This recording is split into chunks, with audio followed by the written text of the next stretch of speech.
The iPhone 17 Pro Max is one of the biggest changes Apple has made in years. This time, Apple went bold with a completely new design and some truly massive upgrades. But don't get too comfortable. Samsung will hit back hard at its main rival after unveiling the S26 Ultra, not just to compete with it, but to completely destroy the most powerful iPhone Apple has ever made. Let's be real. Over the last 3 years, the S Ultra lineup has been clearly ahead and significantly superior. However, this year, Apple with the 17 Pro offered real improvements and introduced major shakeups we've been waiting for, including the redesign we thought would never happen. Meanwhile, Samsung has been playing it too safe, and it's honestly underwhelming, especially with the S25 Ultra. So how is the S26 Ultra going to beat the iPhone 17 Pro Max again? Are the upcoming upgrades really that big? Let's find out. The S26 Ultra is going to be noticeably thinner and lighter compared to the iPhone 17 Pro Max, which Apple took a different path with its bulky unibody design. This definitely makes the S26 Ultra more premium, more comfortable to use, and easier to hold with just one hand. Apple also went back to aluminum this year after using titanium since the iPhone 15 Pro. They did that to make the iPhone 17 Pro Max lighter and better at heat dissipation with that huge metal piece. Sure, maybe it helped a bit, but the phone lost a lot of durability. The 17 Pro scratches super easily in the frame, and even in the camera plateau. Meanwhile, the Galaxy S26 Ultra still has a titanium frame, so it's definitely more premium and more durable than the iPhone 17 Pro Max. Let's talk about the display. Samsung is undeniably the king of displays, to the point where a giant tech company like Apple relies on it to supply iPhone displays. Both screens here are great and pretty close in sharpness and color, but there is something that sets the S26 Ultra's display apart enough to outperform the iPhone 17 Pro. The anti-reflection coating on the iPhone 17 Pro has finally arrived, but it is still far behind even Samsung's earliest generations used in the S24 Ultra, let alone the S26 Ultra. It's great that Apple finally added anti-reflection, a feature Samsung has had for 2 years, but the truth is that Apple still hasn't caught up. The iPhone 17 Pro cuts reflections by only 33% compared to 75% on the S25 Ultra. That's a huge difference. While the S26 Ultra keeps the same Gorilla Victus 2 layers, Samsung will rely on COE display tech to cut reflections even more and offer higher clarity. There's also a new feature coming for the display, which automatically dims the screen at side angles for more privacy. All of this makes the S26 Ultra clearly have the better display than the iPhone 17 Pro, which is made by Samsung anyway.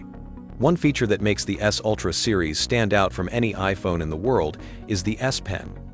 Even though the only update this year, according to the latest leaks, is a slight tweak to the tip to match the S26 Ultra's rounded corners, and no, Bluetooth features aren't coming back. The S Pen is still basically a cheat code for the S Ultra series. It gives it a clear advantage that we hope stays forever, and hopefully they use its features better, rather than just being a stylus. One thing we really don't want to stay the same is the 5000 mAh battery size. And even though most leaks say the S26 Ultra is sticking with that capacity, battery life is still expected to improve. Samsung has become one of the best Android brands when it comes to yearly battery efficiency upgrades. This time, it might actually be the thing that finally takes Apple's battery life crown, even though we kinda want to see bigger numbers from Samsung to get the longest life possible. And I know many of you agree with me. What's your take? It's all good in the end. The main thing is how long it lasts. Not just impressing me with a huge number that doesn't deliver the expected battery life. But here are the changes. The biggest upgrade this year is going to be charging speed. Finally, after being stuck at 45W for years, the S26 Ultra is finally jumping to 60W charging. It's almost confirmed, and Samsung will call it Super Fast Charging 3. Compare that to the iPhone 17 Pro's fast charging at just 40W. Also, it'll support 25W wireless charging with Qi 2 with magnets. Basically, Samsung's MagSafe. We just don't know what Samsung's going to call it yet, but the important thing is, it's finally coming. As for the most important upgrade, the S26 Ultra is getting this year, which will make it totally destroy the iPhone 17 Pro, It's the Snapdragon 8 Elite Gen 5 chipset. These are the performance numbers for the regular version. So imagine the 4 Galaxy version. It's going to be stronger for sure. The S26 Ultra won't just beat the iPhone 17 Pro Max. It's simply taking the title of the most powerful flagship of next year, period. Whether it's multitasking or gaming. And the best part, the processor is going to be global. No Exynos 2600 for the Ultra this time. But let me tell you something.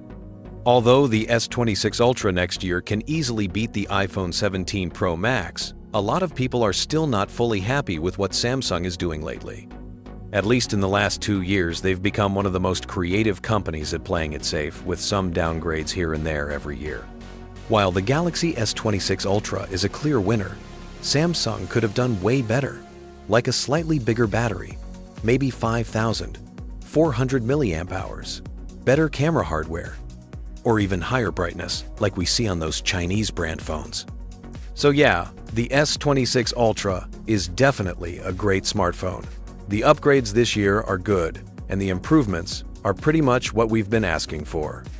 But at the same time, it still feels like we're expecting more from Samsung, the same company that used to go crazy with innovation and push limits every year.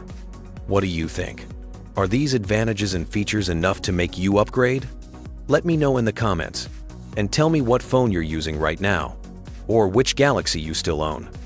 And don't miss out on this next video. Leave a like and subscribe. Thanks for watching, and see you in the next video.